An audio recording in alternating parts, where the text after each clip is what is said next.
Dear students, आज हम लोग क्लास 10 के चैप्टर 2 का ऑब्जेक्टिव के क्वेश्चन आंसर देखेंगे। चलिए, क्वेश्चन नंबर पहला है, नर हार्मोन का नाम है, इसमें कौन सा नर हार्मोन है? तो इसका राइट आंसर होगा टेस्टोस्टेरोन। नेक्स्ट क्वेश्चन है, निम्नलिखित में कौन लैंगिक जनन रोग नहीं है? तभी इसमें एड्स, गोनेरिया, सिफिलिस, ये जितने भी हैं वो लैंगिक जनन रोग हैं, लेकिन टाइफाइड है जो कि लैंगिक जनन रोग नहीं है। क्वेश्चन नंबर थर्ड है, एंड्रोजन है, एंड्रोजन क्या है? तो एंड्रोजन है जो कि एक नर हार्मोन है। नेक्स्ट क्वेश्चन है, मस्तिष्क उत्तरदायी है, मस्तिष्क का वर्क क्या है? तो सोचने के लिए भी है, शरीर के संतुलन बनाने के लिए भी है, हृदय स्पंदन के लिए भी है, यानी कि इनमें सभी। नेक्स्ट क्वेश्चन है, निम्नलिखित में कौन पादप हार्मोन नहीं है? तो इसमें से पादप हार्मोन कौन नहीं है? तो इसका आंसर होगा ऑक्सीटोसिन। ऑक्सीटोसिन है जो कि पादप हार्मोन नहीं है। क्वेश्चन नंबर अब 6 है, तंत्रिका तंत्र की रचनात्मक और क्रियात्मक इकाई क्या है? तंत्रिका तंत्र की रचनात्मक और क्रियात्मक इकाई को अक्सर हम लोग तंत्रिका कोशिका कहते हैं। नेक्स्ट क्वेश्चन नंबर 7 है, इंसुलिन का स्त्राव होता है, इंसुलिन है उसका स्त्राव किसके द्वारा होता है?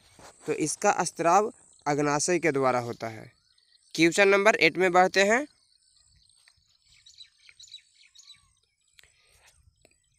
कहता है निम्नलिखित में कौन लैंगिक संचारित रोग है? लैंगिक संचारित रोग कौन है? तो इसका आंसर होगा एड्स और गोनेरिया, ये दोनों लैंगिक संचारित रोग है, यानी कि का और खा दोनों। क्वेश्चन नंबर 9 है, निम्नलिखित में कौन सा पादप हार्मोन है? पादप हार्मोन कौन है? तो इसका सही आंसर होगा साइटोकाइनिन। नेक्स्ट क्वेश्चन है, क्वेश्चन नंबर 10, दो तंत्रिका कोशिका के मध्य खाली स्थान को क्या कहते हैं? तो इसका आंसर होगा सिनेप्स। दो तंत्रिका कोशिका के मध्य खाली स्थान को सिनेप्स कहते हैं। क्वेश्चन नंबर अब 11 है, थायरोक्सिन का स्त्रवण कहाँ से होता है? तो इसका आंसर होगा थायराइड। क्वेश्चन नंबर 12 है, मस्तिष्क में विभिन्न सूचनाएं किस रूप में संचित होती है? मस्तिष्क में विभिन्न सूचनाएं किस रूप में संचित होती है? तो इसका आंसर होगा उद्दीपन के रूप में। क्वेश्चन नंबर 13 है, निम्नलिखित में कौन सी मास्टर ग्रंथि कहलाती है? मास्टर ग्रंथि कौन कहलाती है? तो पिट्यूटरी ग्रंथि, पिट्यूटरी ग्रंथि को हम लोग मास्टर ग्रंथि कहते हैं। क्वेश्चन नंबर 14 है, वह संरचना जो उद्दीपन की पहचान कराती है वो क्या कहलाती है? जो उद्दीपन की पहचान कराती है अक्सर उसे हम ग्राही कहते हैं। चलिए क्वेश्चन नंबर 15 में बढ़ते हैं। कहता है कृत्रिम वृक्क किन अपशिष्ट उत्पादों के रुधिर अपोहन द्वारा पृथक करता है? तो इसका आंसर जो होगा नाइट्रोजन। क्वेश्चन नंबर 16 है, किस हार्मोन के अधिक स्त्राव से जाइगेटिज्म नामक रोग हो जाता है? तो इसका आंसर होगा वृद्धि हार्मोन। क्वेश्चन नंबर 17 है, मनुष्य के मस्तिष्क का औसत आयतन लगभग कितना होता है? तो इसका आंसर होगा 1650 ml। क्वेश्चन नंबर अब 18 है, कौन से हार्मोन के प्रयोग से पत्तियां अधिक समय तक हरी और ताज़ी बनी रहती है? कौन सा हार्मोन है जिसके कारण पौधे के पत्तियां हरी और ताज़ी बनी रहती है? तो इसका आंसर होगा साइटोकाइनिन। क्वेश्चन नंबर नेक्स्ट है 19 नंबर क्वेश्चन, गैस के रूप में पाए जाने वाला हार्मोन है, गैस के रूप में पाए जाने वाला हार्मोन का क्या नाम है? एथिलीन। क्वेश्चन नंबर 20 है, किस पादप हार्मोन के उपयोग से बृहत आकार के फलों एवं फूलों का उत्पादन किया जाता है? तो इसका आंसर होगा gibberellin, gibberellin hormone. Question number 21 है, पौधों में कौन अंग गुरुत्वानुवर्तन दर्शाते हैं? तो पौधे के जो जड़ होते हैं वो गुरुत्वाकर्षण या गुरुत्वानुवर्तन दर्शाते हैं।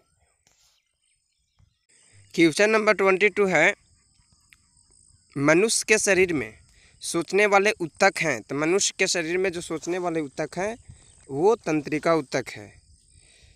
क्वेश्चन नंबर अब है 23, प्रतिवर्ती चाप कहाँ बनते हैं? प्रतिवर्ती चाप कहाँ बनते हैं?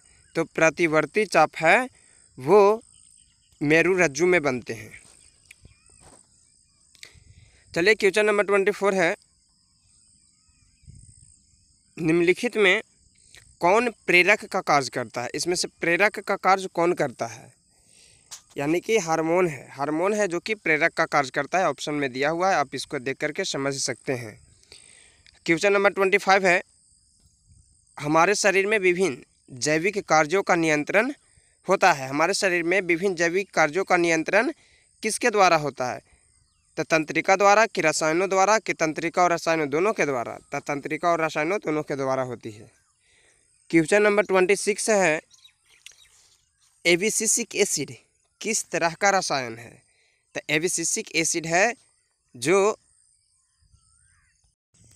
एबिसिसिक एसिड वृद्धिरोधक प्रकार का रसायन है। क्वेश्चन नंबर 27 है, बीज रहित पौधों के उत्पादन में कौन सहायक होते हैं? साइटोकाइनिन कि ऑक्सिन कि जिबरेलिन कि ख और ग दोनों? तो अक्सर बीज रहित पौधों के उत्पादन में ऑक्सिन और जिबरेलिन दोनों सहायक होते हैं। क्वेश्चन नंबर 28 है, इनमें कौन फल पकाने के काम में आता है? फल पकाने के काम में कौन आता है? तो ये एथिलीन है जो कि फल पकाने के काम में आता है। क्वेश्चन नंबर 29 में बढ़ते हैं। 29 क्वेश्चन है, मस्तिष्क का कौन सा भाग हृदय स्पंदन तथा श्वसन गति की दर को नियंत्रित करता है? दर को नियंत्रित करता है। इसका आंसर होगा 29 का मेडुला। क्वेश्चन नंबर 30 है, इनमें कौन बुद्धि और चतुराई का केंद्र है? बुद्धि और चतुराई का केंद्र किसे कहा जाता है? तो सेरिब्रम को। हार्मोन स्त्रावित होता है, हार्मोन किसी से स्त्रावित होता है? तो अंतःस्त्रावी ग्रंथि से हार्मोन स्त्रावित होता है। क्वेश्चन नंबर 32 में बढ़ते हैं। एंड्रोजन है, एंड्रोजन एक क्या है? तो एंड्रोजन एक प्रकार का नर्लिंग हार्मोन है। क्वेश्चन नंबर 33 है, एस्ट्रोजन स्त्रावित होता है। एस्ट्रोजन कहाँ से स्त्रावित होता है?